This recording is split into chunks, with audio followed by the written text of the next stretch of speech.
seriously. Okay. Good evening, everybody. This camera, that camera. Welcome to the Richard Listen Show, and they're mixing things up on me in studio here, uh, so we're gonna roll with it. Today is a somber day.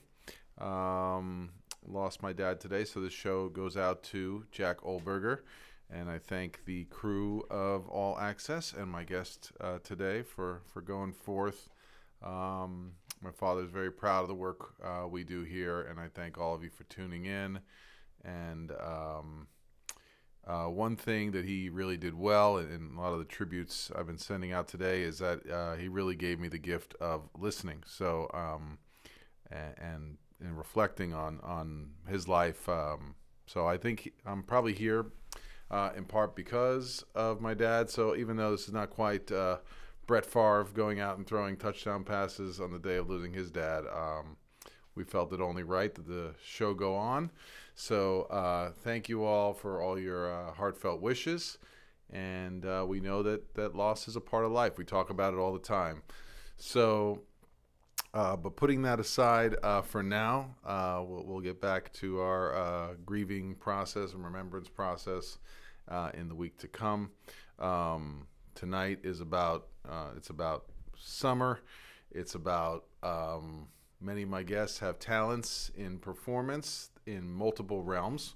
So I love it when my passions help me walk into the paths of others who are doing things they love, and then I find out that they have talents that are beyond my wildest dreams. So my guest tonight is not only a passionate and exuberant youth soccer coach.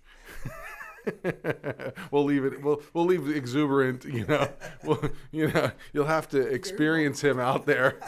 Yeah, I love when I find someone who's as vocal as I am, then I feel a little bit better. So, I'm sure if someone had a camera on me, but it's an exciting thing to be a part of youth sports, and we had several tournaments this year. We got to travel to regional soccer tournaments and get to be a part of development of youth sports, and watching the World Cup, you can't help but be like, oh, I see, you just see the hunger in some of these, I think the players on Cameroon who were breaking down yesterday, 18 years old. I mean, so we're expecting them to be like super professional, but at the same time, they're still developing as human beings. So without further ado, my guest today comes to us. He's produced multiple records and been a part of production and singing of music in something that I used to play these CDs when I was in high school and college, and I don't know that much about the ethos of reggae music, but I've always been drawn to it, and I'm interested to know about the parallels between his own spiritual upbringing and the path of reggae. So without further ado, please welcome to studio tonight, Mr. Elan Atias. Hey, Richard, thank you. Thank you so much for having me. It's an honor and a pleasure, especially in honor of your dad. May his memory always be a blessing, and his neshama be in Gan Eden. Thank you. Thank you. Yeah, we keep the show going on always. And I love it that you give a blessing, because every time we've been at a soccer tournament, we've also been traveling. No, we've been cursing on the field, but off the field, we've been a traveling, trying to keep a spiritual community going along with the sports. And you've been at the center of that, and showing up rain drenched, and I just have these images of you showing up Friday night, long journeys, and it's really amazing. Yes, right? Yes. Do we get colorful? Does the language get off book sometimes? But I appreciate that about that you've always carried the spiritual torch. I mean, which came first for you, music or spirituality? I or guess is it the same spirituality, because when you're born with it, you're born with your spirit. I say, instead of happy birthday, I say happy soul day. Yeah. Because it's your soul that's part of the spirit. So I would say spirit first.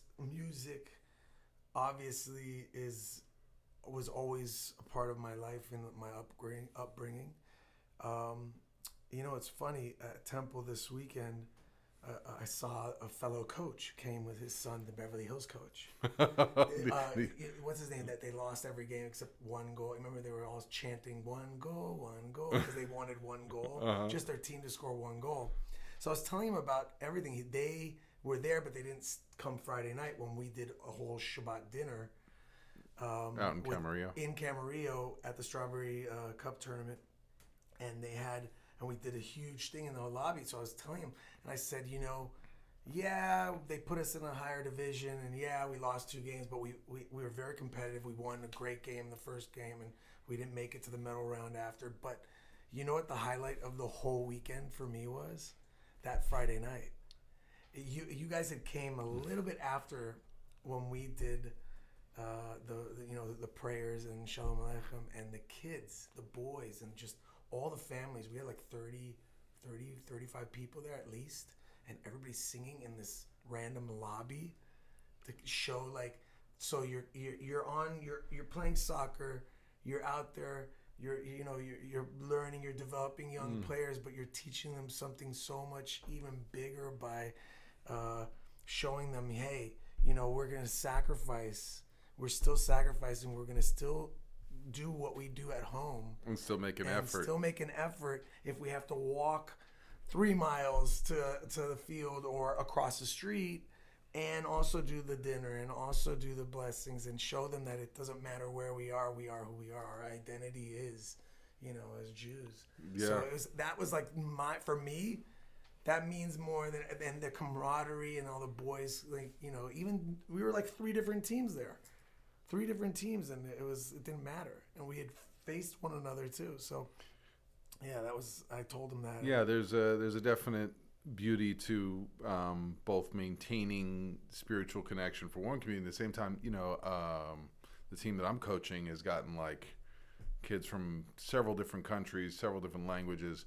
So it's like interesting to see how they've blended together over time. So it's the beauty of Hollywood and Los Angeles. Yeah. But you're from this very same area, yeah. Born and raised. So what was it like for you? I mean, is it your father, your uncle? Some of these traditions, like you sing and you my have father is it Moroccan, the tone that you? The nusach, it's, how do you say nusach? It's the melodies or the where it's from is Sephardic traditional, Oriental. They say it's Northern African, Moroccan, and Spain derived from. Nice. And it's very Andalus, but that's in temple. So if you're being the cantor in temple, and that's how we basically sing almost everything. But is that where you got it from? Were you from a family of cantors, or were no, you just? Well, I found out my mom told me that her grandfather and her whole side on her father's side were all Ashkenazi cantors from like Poland and Russia. But that's not where it was. I mean, I've had this low raspy voice my entire life. I saw old videos of me when my dad was filming us in Yosemite, and we were at a pool, and he had pushed me in the pool because I was bothering him because I wanted to see the camera. and I'm like 5 or 6 years old. And then I try to grab him and push him in. And I'm all, you push me in. And I had this voice at 5. So music just was always in our household. There was no phones. There was no, you grew up the same way I did. Yeah. It was always music. Our parents were very, they listened to everything from country to Mizrahi, like Middle Eastern. We had pop. We had 70s. I had a lot of old soul and like Sam Cooke and Marvin Gaye, and I had everything. I had a whole, but that we didn't have the internet like the kids have today. They could just push one button and we all have it, and we can listen to anything from all around the world. Right. You kind of listen to what was on in the house or whatever on the radio stations, and waiting to tape your favorite song when it came on with your tape machine. Remember that? The two finger. The 2 finger, get it right when it does, or just have to record the whole show. Those are the days. I mean, and then we had our mixtape. That's right. We had our mixtape, and if whatever song you didn't like, you just get to that point and then record over it. It became like who had the best mixtape, right? And that was your sign of and you'd give it to relationship. Exactly. You give one the mixtape to the girl that you liked in high school or school. It was so that was all that was our social media. That was our life, and that was it's great. And I mean, we miss it. We get so, you know, uh, like magnets to our phones and our kids, and I'm really trying to like get them to see, have the world with music, with inspiration of music of different styles and different, languages and different uh, rhythms and genres. So I was a mutt in that aspect. Thank Yeah. God. I mean, my mom's American, born in America, raised here in L.A. My dad's from Morocco, and lived in Israel as well. Left Morocco when he was younger, so So you had I got exposure to like all I the got world's exposure, culture. and we traveled not a lot, but we traveled as when we were kids. Most kids don't even get out of the country or out of the state, let alone be able to see different cultures and different languages and of course later on and after touring the world like 4 or 5 times over, you start seeing a lot. It opens your eyes, but it's I've been blessed. I've been very fortunate and to grow up and go through all the stuff that I've gone through. Yeah. So take me back then. When did you discover, like, when was like a first moment maybe you discover, like, hey, I can sing, or even to move towards reggae, like where your parents gave you this nod of like, yeah, it's okay to step outside the like cultural booth. They Um, never. It was. it would never came from It them. never came from them like that. It was never like that. First of all, we were always singing and doing like little. We'd set up cameras and I'd dress up like Kenny Rogers and with full cowboy outfits and You were sing entertaining. low and hold. And I have video of me doing that as a kid, but I never thought of it professionally. So when was that moment that I knew I could sing? I never. I used to sing in the shower, sing in the car, sing. My dad would put a mic in front of our faces and say, "Sing me a song," because he got this video camera that he had the thing on his shoulder with holding like this massive VHS thing, and this huge video camera because it was in the '70s. It's always a danger of being recorded. So he'd pull it up, and they just got in there like, we want to record everything, because I think he felt that because growing up he barely has like 1 or 2 pictures growing up. He was like, I want to record my kids. I want to record everybody at that time. And this is the late '70s, '80s, where cameras weren't that, not everybody had them. So he would be recording a lot when we go on our trips. So every time he's like, okay, I got to get them to do something. I got the Sing image. me a song. The Yeah. big VHS, like, Dude, they that's got what it is. smaller over time, right? It was huge. It was like this big. It was that was the battery pack, which was going into with the cassette thing. The big battery pack was huge. Then he would hold it on a shoulder, and then he would have a huge, like the old school cameras. It was like this big, and he would shoot us or he would set it up on a tripod and shoot us, and we'd sing it. But the time that I knew was way later. I was about 18 or 19, and I met head of A&R from Virgin Records at the time, and I was dating this girl who worked in his office for the president, and we were going to a Sex Pistols concert at the Palladium, right over here, and he was taking us, and we were going there, and she told him I was a singer. So he naturally thought I was a professional singer who wrote songs, and she meant he's a singer. He sings in the car all the time, Right. like sings other people's stuff. Like I never got up on stage in front of anybody, never had a sound check, never had rehearsals, never had, and basically and never sang with a band. So I met him, and he's like, hey, I'd love to hear your music. Why don't you come into the office, play me some of your stuff? And I was shocked. I was like, what? Really? Oh, okay, fine. But I knew I had nothing. I had no material. So the next day, I called him, and I called his assistant that day, and I said, look, I'm not prepared. I didn't want to say I didn't have anything, but I was like, I'm not prepared, but I'll call you. He's like, no problem. Call me. Set up an appointment whenever you're ready. Long story short, I went like just crazy and was like, I've got to. What'd you do? Start writing songs? I took money I had saved up from acting and whatever, went into the studio. I booked the studio out. My friend, it was a drummer for Macy Gray, who had a studio in the Valley. I booked a 24-hour lockout for 1 month. I said, I'm going to come because I had all these. I grew up in Hollywood. I grew up out here. I knew the record labels, they're going to change me. They're not going to let me do what I want to do. I'm going to go and record a whole album and say, here, it's ready. Let's put it out. Like, that's what I wanted to do. So I took this money. I went and I had my bass player was a friend of mine. Was an actor, model, whatever. And then we needed a guitarist. And I found my agent at the time introduced me. We were at a club here on Ivar called Opium Den, and he introduced me to Al Anderson. Al Anderson, when he pointed him out to me across the room, he says, "You see that guy over there? That's Bob Marley's guitarist." And I was like, what? My jaw dropped. I was like, no way. I was 18. I was like, this is insane. And you were big. You were into I was reggae a already. Huge reggae fan. I mean, my sister played me Rastaman Vibration when we were on our way to school one day, and at first I was like, what is this? But then I fell in love with it, and then I was listening to everybody from Itaus, Toots and the Maytals, the Abyssinians, Gregory Isaacs, Dennis Brown. Bob, of course, was like a huge influence. Shabba Ranks then came through. Shabba, the early 90s. Shabba and Peter Tosh and Maxi Priest and UB4. I mean, there were so many. So he introduces me to Al Anderson. And he says, I met it and I needed a guitarist. It just so happened Al lived across the street from the studio in the Valley.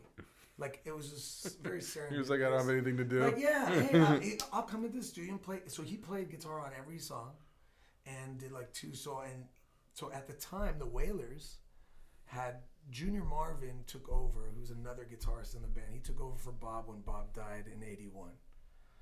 And Junior left the band in 96. This is when I met that guy from the A&R from Virgin. Was the end of 96. I went into the studio in October. I recorded the whole album in October. 24 hours. 24-hour lockout. No, not in Not 24 one hours day, for but 20. 1 month. Right. We did 12 songs in 1 month, and I'd never written a song before. Never, and so I collaborated with Matt and Darren, the guys, and then Al came in too. So we recorded this whole album, and it was Bob Marley meets Maxi Priest and Shabba Ranks all mashed into one, coming from a white Jewish kid from Beverly Hills, grew up in LA. We, when Al heard the stuff, he said, and Junior left the band, he played my stuff. They needed a lead singer. He played my stuff for Family Man. The bass player was the band leader since '67. He was the one from the Upsetters to the Wailing Wailers with Bob, Peter, and Bunny, and his brother Carly, and Wire. And they didn't. There was no audition. There was none of that. It was like, get that kid. Let's bring him on. And I was freaking out. I was like, no way. Like, first, I already knew I sounded so much like him, so I was very hesitant. And I was like, I don't know. But then I'm like, what am I, crazy? This is like a dream. Like, this is the band I grew up listening to and was mainly inspired by. Yeah, it's like surreal. And I get to be the lead singer. And they loved my songs. We're going to incorporate some of my songs through the set, which was another huge... And the songs were already reggae, like you wrote it. Reggae, and I mean, people didn't know the difference. So at the end of shows, after I'd done my first year of touring, people would come up to me all the time and go, when are you guys coming out with new material? When are you guys going to come out? I go, you didn't hear those 3 new songs tonight? And I'm like, no, we did, but we thought that was either unreleased Wailer stuff or ones were very, like, we just didn't know them. I'm like, oh man, thank you so much. That's like a huge compliment. Right. Like, I was like, that was like the biggest compliment I could get. Is I was like, oh, thank you so much. That was like very satisfying because I had set out to write like that and make it sound like that. Obviously, with a little bit more of a new age flair, with a little bit of dancehall and R&B in it, but. Let me stop you right there because this is like an amazing, like on some level, like the metaphor of your dad just throwing you in front of the camera and just recording you and being like, just act like you're on all the time, like gets you over the fear of being a performer. So, yes, fear. I don't think it's weird because even in Temple, we had a cantor. I think he's at Beth Jacob now, or he was. Shalom Katz. He had a little choir, and we were really young, and we'd go to his house and he'd teach us, songs, and we'd stand up at Shar Tefillah on Poinsettia. It's this huge temple. On Saturdays, and at the end, he'd bring us up, and he would be up. Now explain to people who don't know. So is this one of these huge synagogues that gets synagogues. hundreds? Back in the day, 300-400 people easy. Women's, men's section all packed. I mean, they're huge, 300 people. And in modern Orthodox and Orthodox synagogues, there's no microphone, right? There's no microphone. So he had a very big cantorish type of voice. Cantorish, I don't know if that's a word, but it sounds like more like a dish of food. Cantorial? Cantorial, big, huge voice. And we were all with these high voices before our bar mitzvah, before it turns. And we'd be around him, surrounding him, and sing. So going back to your question, I do that. It's okay. Go on. It's all good. I ramble and I go off and I'm tangent and you listen and I am like the complete opposite. We're weaving the story. Hearing and you have to just guide me. But no. So going back to what you said about being afraid, being a fear. So my only fear was my first when I went back to the A&R and played in my album. The first thing, we're sitting there like me and you right now, you and I, and he's listening to it and he's listening. He looks at my bass player friend who was right there and he's black, and he goes, "You're singing?" And he goes, "Oh no, that's him." And he looks at me with like a wide eye. He gets wide eye and goes, "Oh, good voice." And he had no idea because he thought I was gonna be straight ahead. No, I'm sorry. He thought I was gonna be like those bands, the Cali reggae bands that day, which was Sublime, Long Beach Dub All Stars, 311, No Doubt, those type of bands, because I was a white kid reggae in California, so that's what they thought. But it was so straightforward. It's kind of like reggae roots. style, or it's reggae rock style, but right. It was so straightforward roots reggae that it came from out like left field. He didn't think I was gonna be that straightforward, so he couldn't believe it. And I ended up. So when Al asked me to go on tour, I'm coming around to it. Okay, it's all right. It's all when good. Al asked me to come on tour, I said, okay, fine. So now I had never rehearsed with the band, never had a sound check, and my first show was in Dubuque, Iowa, in front of 4,000 people, and all off the memory of the records as a kid, listening to them. I was the most scared. And you're the lead singer? And I'm the lead singer, and I have no stage presence, none whatsoever, never been on stage. I stood in front of the mic, closed my eyes, and just sang. They went from song, they wrote out a set list, and I was so scared, not singing in front of the audience. I didn't care about how many people were there. I was more scared that I was gonna mess up on the lyrics, because everybody knows Bob Marley's lyrics word for word.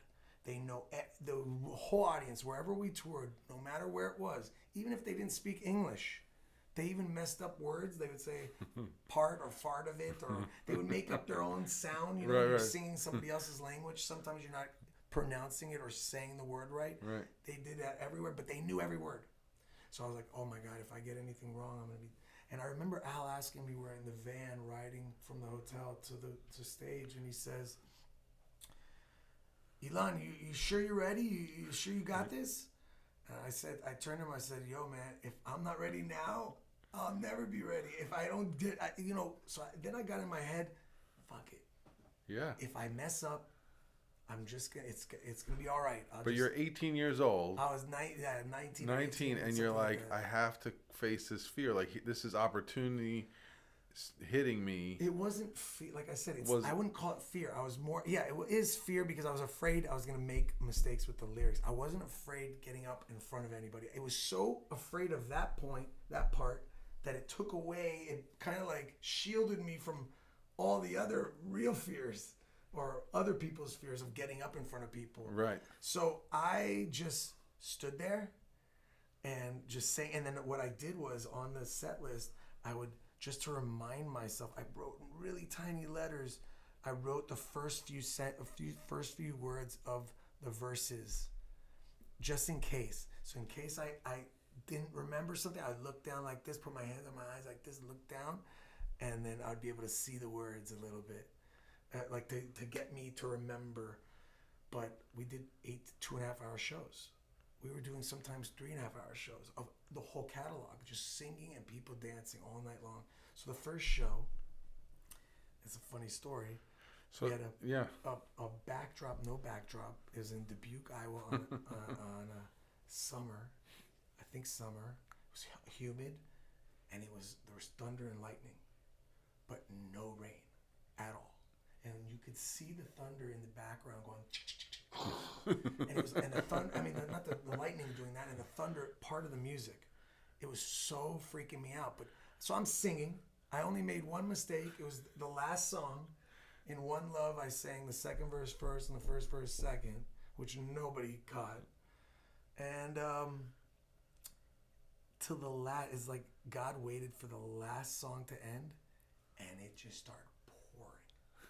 Now the best thing is, throughout the set, I'm closing my eyes, I'm singing, and I'm seeing people throw stuff at me. And I'm like, oh no, they don't like me, or they don't like it. And I go to find out. I look down on the floor, and it's all these bags of herb and joints everywhere, all over. And I'm like, no way. They're all throwing marijuana at me up on stage. And I'm like, damn, this is a really bad time that I just quit. But I ended up, when it started pouring rain, I ended up collecting it all and brought it to the bus to give it to the rest of the band. So that was a sign of affection and, yes. and welcome to the tribe. Yes, and that had gone on for years after being on tour, and everybody wanting to be a part of, hey, I smoked a doob or a joint with the Wailers. Right. Or they'd give me, and this is before it got legalized anywhere. So it was. But it's a part of that culture, yes, very much, to be like, if you could, culture. and if you could hang out with, the band, it's like a sign of, you're accepted, you're welcomed. It's a huge rite of passage. Yeah. I was on the bus and we smoked a big doobie, and the whole place was a big hot box, smoke box, whatever you want to call it. But taking you back, I mean, in tying the thread back to sports, right? So, how, do you think this is similar to what minor league baseball player goes to, that he's like been talented, he's been the biggest, the baddest football, baseball, soccer player, and now all of a sudden he's in the pros? Like, is it a moment of like, do I remember how to do this? Can I rise to it? Is there any comparable, Yeah, the only difference I would say is, changing up on that question, is he's not the biggest and baddest in the minor league. He's the obscure kid they just found, random kid that they threw him on, and he was now pitching or hitting in the World Series, and has to hit the right. Or is now playing in the majors, and he's in, he's the number 4 batter. But it sounds like in the story, right, in the way you've told it about yourself, it becomes an advantage, right, as long as you don't fall into the doubts and the negative self-talk. When somebody says, hey, here's an opportunity, or it gives you this, hey, come back with a tape, right? The modern day, we were talking, off book before we got online, like, hey, they see you online, or someone discovers and say, okay, right? And sure. It, I mean, hey, Tony Romo friended me today on Facebook. Tony, I'm going to reach out to you, right? It's like, right? It's like, yeah, okay, let's get him on here, right? And so when you get this opportunity, do you run from it and go, oh, I don't know what I'm going to ask that guy, right? Why is he coming on my show? Why are they asking me to sing for them? I'm never going to be what they need.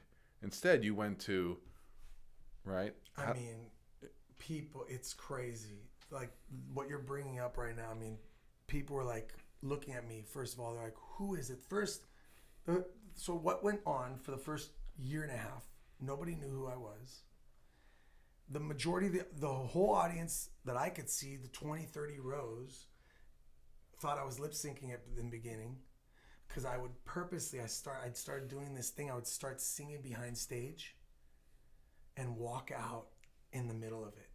and I could just see everybody's, as far as I could see out there, all their jaws drop and going, he's white, or oh my God, or is he lip syncing? I don't know. Is he lip syncing? Like, and this is not, that's just what I'd see. There was really huge artists that had told me almost similar stories.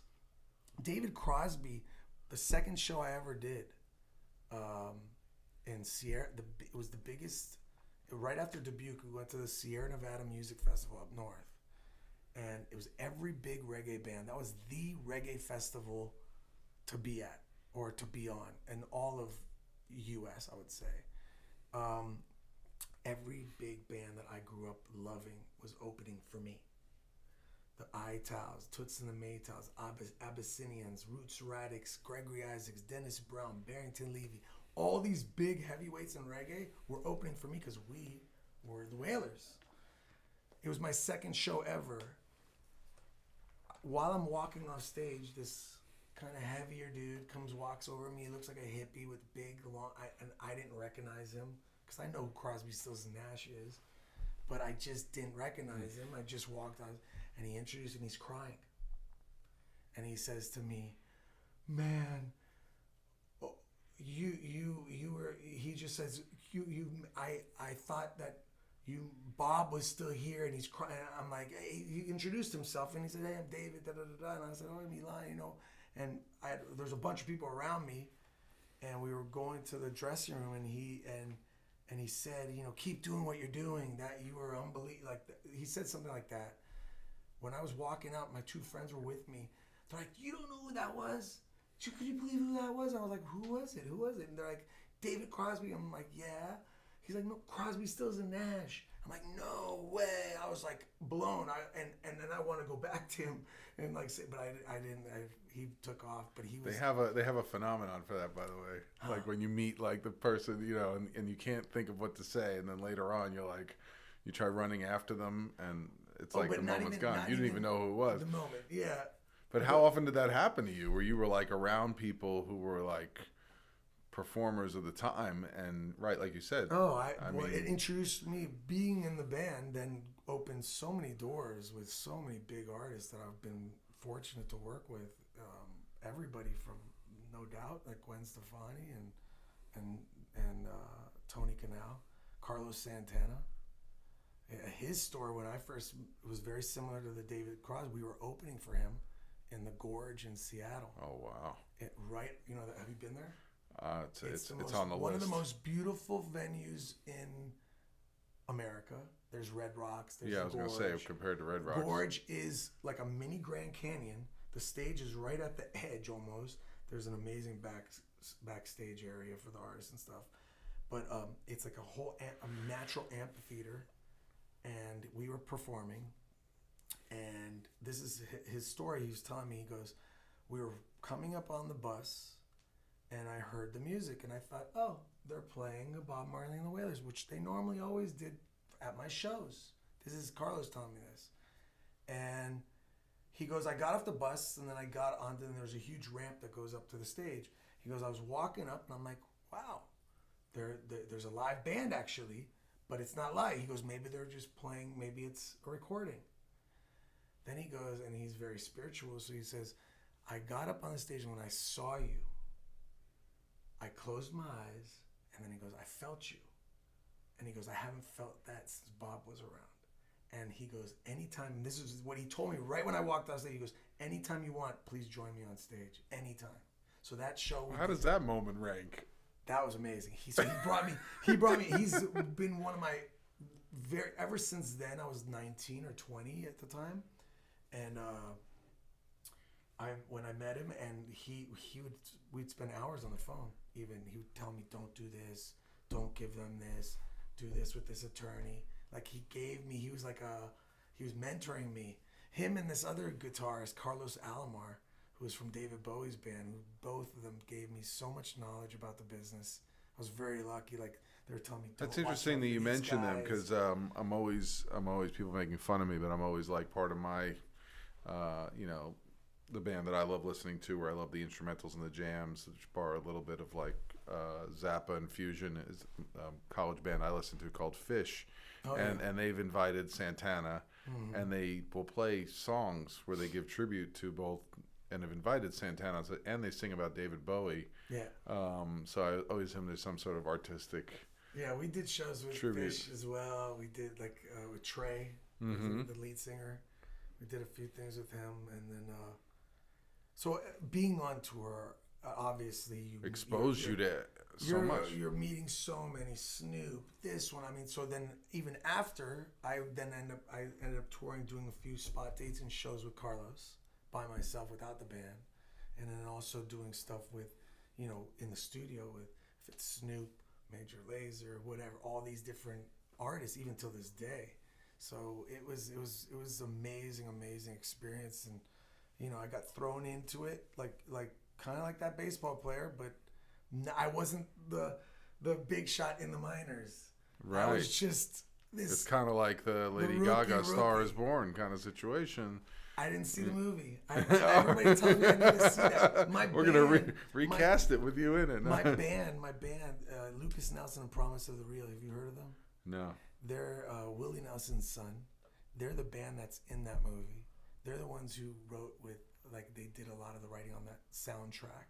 Right. And the drummer and the bass player were my first band members, and they are now touring the world doing this, and it's amazing. They keep going. We were touring too, and so what's that like for you when you see people you it. came up with that are continuing to? I mean, it's like that, the culture of music, right? And the culture of Hollywood.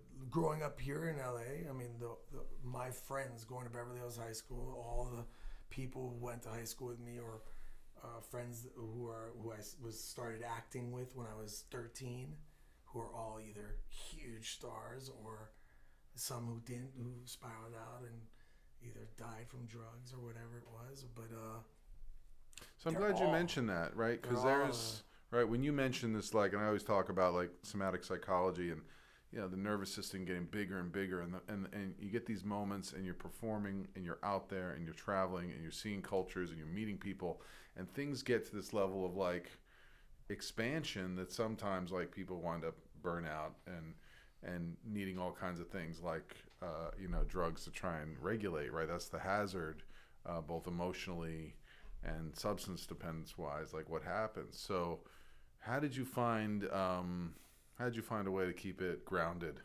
in the spirituality and not get pulled out so far? What did you find worked for you, or were there a few moments where you were I gotta? What worked for me, what kept me grounded, is number one is my family and how tight knit we were and how we are. Religion, spirituality helped a lot too. Did your brother come with you on tour, or was he around? No, my brother would come out and see the shows. My parents would come to the shows whenever, not all over. Obviously, they couldn't travel everywhere, but it also opened. I thought Chabad was unbelievable. They saved me so many times. In different countries, different places, finding me this one Jewish family in the middle of nowhere in Australia where I could do the Seder with, out of nowhere. I mean, stuff like those. I have a million of those type of stories. I did Rosh Hashanah in Singapore, and when I met my wife, she would come out before we had the kids. It was easy to travel, so she would come out to all the exotic places, no cold places. She came to all the fun places. Sorry, Orly. Right? No offense. Yeah, no, she's not a big cold person. Where'd you go to? You guys were the Whalers popular in Russia? Cold. I've been to Russia, Eastern Bloc countries. Yeah. Oh, we went. Yeah, I would bring when we do. You say the winter tours. We do all of Colorado and throughout there. I would bring my snowboard bag, and I would board all day, and then perform at night. 2 hours at night, and I'd board all day with different people, and I'd be in boarding gear. I'd do radio shows and interviews with the TV in my full gear with my boots on and everything, with my helmet and everything. Come out and do the shows right at the end of the day around 4 o'clock, and then hey, we got a show at the Belly Up. Why don't you come up? In Aspen. We did 2 nights there. And I was Next time there's a soccer tournament in cold weather, I want to see you in full gear. Oh, for sure. Soccer tournament in full gear. That would be very interesting. I would love to see the kids. If you make it to Reno, Nevada, We did that. You remember was it in Locomotion this year? The second day and was rain and pouring, hail. pouring, and I felt so. I was under our umbrella, and all the kids are just like sliding and flying, and there was so much rain, and I felt so bad for them because they had never Experienced really it? Experienced it, but they loved it, and we ended up winning, so it was a good thing. Yeah, it wound up being an advantage. We played like 4 or 5 games in rain and hail this year, and it just became like a natural thing for them once they got out there. That's good. And then they had the advantage on the other team. But So where's the most beautiful place that you and Orly were able to experience together? Experience While performing. While performing, Australia was amazing. All over Australia, Byron Bay, Vancouver Island Music Festival. There's a couple of shows we've done there. It's like a little island. It's like what are they called? Victoria. Mm-hmm. So you take a little ferry across. It's so beautiful. I mean, it's right here too. It's like 2-hour flight, and then it's such a beautiful island. Wow. Israel's amazing always. I'm kind of biased, but by far That must have been incredible for you. Unbelievable. Did they perform that because of Bob Marley's relationship to Israel, or because because of you? Me. I kind of helped put together the show with this big promoter out there, and we came flying in from Spain on like a 4 a.m. flight. I didn't sleep all night. We got straight into Ben Gurion Airport, and they put us on these VIP like buses where we don't even have to go through thing, and they drove us to Yam HaMelech, to the Dead Sea, and we were playing at this festival called the Tamar Festival. It's in the. So wait a minute. The only people who can get by the IDF, the Mossad, are Bob Marley and the Wailers. Yeah, no. There's all the big. Madonna just went there, and they all anybody who's Wow. And we had a show, so they set us through because they know we had to play that night, and none of us had slept right at all. But I remember driving in, and we came down, and it was the most incredible venue too. At the Dead Sea. At the Dead Sea, in the lowest part of the earth, and we were in these like in a little canyon. You know that road that goes down into it. Sure. They lit it up. It was where they found like the Dead Sea Scrolls, like in that area. Wow. And they set up a whole like amphitheater in there. Like it was like 6,000 people, and a stage. And then they did like these lights up against the rocks. It was pretty cool. And then it was my first time ever playing in Israel. And we sang Natural Mystic, and I almost got choked up. I never. To talk about that been aspect. Choked up ever at any show. Yes. I never missed a show in 15 plus years of touring. I only missed a show only because it was either Yom Kippur or I couldn't. But they always knew those dates, so they never booked dates on that time. Rosh Hashanah, Yom Kippur, the high holidays. But there was only one time actually I lost my voice. It was the night after Chicago. We were about to play in Chicago, and I went out the night before, and it was in Minnesota. It was freezing, and I went to this bar with a bunch of the band, whatever, and I didn't wear. I had like my T-shirt on. It was all sweaty, and I didn't put a jacket on. And I was in the cold, but I had been drinking, so I was like, I didn't feel it. The next day, my voice was like almost gone. And this, may he rest in peace, Joe Higgs, he's the guy who taught Bob Marley how to sing. And he's the one who wrote Step in Razor for Peter Tosh. He's like, there's an old Jamaican remedy. I tell you, take this. It was hot sauce. Just down it. He goes, you might throw up, but I promise you, your voice will be crisp and it'll be clear. And I was like, I'm gonna do it. I took it. I had to sing at the Chicago House of Blues for 2 nights, and I didn't miss it. And I was like, my voice came out like clear and. So do you still use that, or do you go to the Nana T? Have you gotten stuff. More conservative? I have throat coat. I did a lot of. I've never learned how to sing in like professionally singing, with singing teachers, whatever you want to call it. I don't believe in it. I feel like if you sing from your heart and you learn your own muscle, you know what to do. Anytime I would lose my voice, it was because I wasn't listening and I was drinking too much or something at a bar, and I would try to, me and you were talking, I would try to scream because we couldn't hear because there's loud music. That's when I would lose my voice. But I never is because I sang for 4 hours straight. I could go, we did a show in Brazil. We started at 12 o'clock. We ended at 6 in the morning. And we just played, I turned to the band. They're all been doing it for 40 years. They're like my dad's age. So like all in behind me, they're like, let's go, keep going. They were loving it. And we played in this poor neighborhood that people didn't have, whatever money they did to buy the tickets, that was what they spent. There's only soccer, samba, and music, sex in Brazil, the 3 S's.